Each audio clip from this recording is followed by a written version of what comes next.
আমরা এটা হচ্ছে মিষ্টি কুমড়া, এটা আলু, এটা চাল কুমড়া, এটা মূলা, এটা হচ্ছে চিচিঙ্গা, গাজর, গাজর, টমেটো এবং বেগুন। বেগুন এবং সাথে সামান্য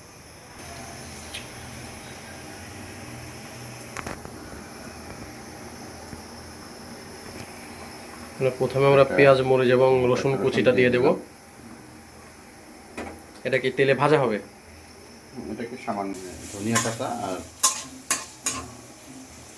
পাঁচফোড়ন দিয়ে কিছু পরিমাণ চিচিঙ্গা দিলাম। সবগুলো রান্না করব না, কিছু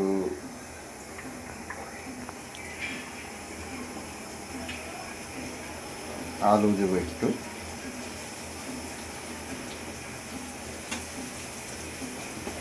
একটা মূলা,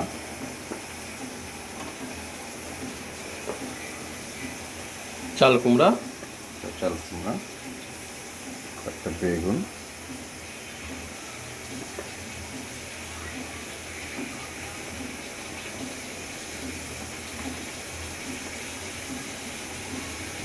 টমেটো দিলাম কয়েকটা,